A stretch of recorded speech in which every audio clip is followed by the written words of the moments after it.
In this video, I want to offer you a quick piece of advice that will hopefully help you move past one of those major contributors to unhappiness, which is this notion that there are things in life that you really want, but either don't have or can't have. And you might even see other people enjoying those things and start to become envious or jealous, feel kind of inadequate or inferior or just generally unhappy.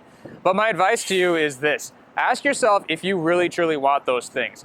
Or if you just want them because of some superficial reason, like the mere fact that you don't have it, so therefore you want it, or because you think it'll make you look cool or something like that. Now, most of the time, I find the answer to that question is actually no. I don't truly want these things. I just have the same bad habit that a lot of people do, which is that I hype it up in my own mind. I make it seem like something that's much greater than it actually is. Like it's gonna complete my life, make me feel fulfilled, and just make me ecstatic and happy, when the reality is that it won't. Because most of the time, it's either anticlimactic or it turns out to be more of a burden than it's actually worth.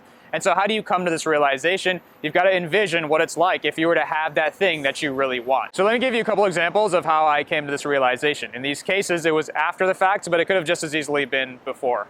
So when I was a kid, I really wanted a motorcycle. I thought I really wanted one, and I was too young to get one, so it was just out of reach. And to top it all off, my parents told me that I couldn't have one. And as soon as you tell somebody that they can't have something they want, then they just want it even more. And so that's what happened with me. For the next 8 to 10 years, I lusted after a motorcycle. And then when I was finally old enough and capable of getting one, I went ahead and did that.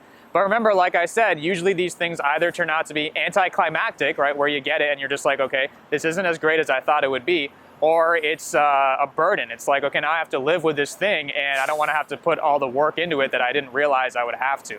And that's exactly what happened with the motorcycle. So it was a little anticlimactic. I mean, I enjoyed it for the first like 24 to 48 hours, but after that, it was just not as great as I thought it would be. Nobody really cared that much, and it didn't make me happy.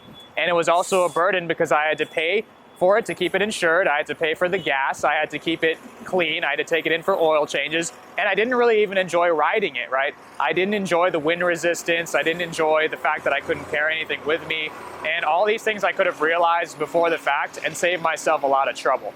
So another example would be how I went after becoming an Army officer. And I don't regret having accomplished that, and I don't regret everything I learned from it. But it would have at least been a little bit more informed of me to go into that, doing that thought process beforehand and asking myself, do I really want this? Is it what I think it's going to be, or is there another reality there under the surface? What's it actually going to be like? And it turned out to be a burden, just like I said, and anticlimactic. I mean, again, nobody really cares, and you're not as cool as you might think that you're going to be. It doesn't feel that cool. And why was it a burden? Because it was a huge amount of work. You know, you have to do all that backbreaking manual labor. You get treated like garbage. You have no control over your personal life.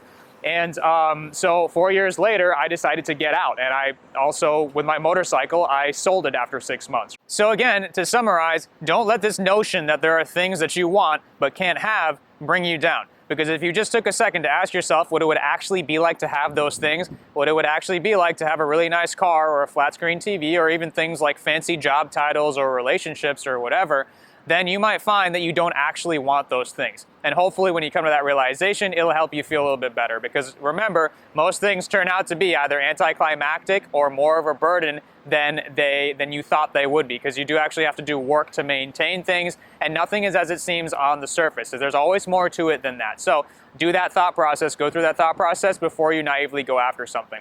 So I hope this helps, and I'll see you next time.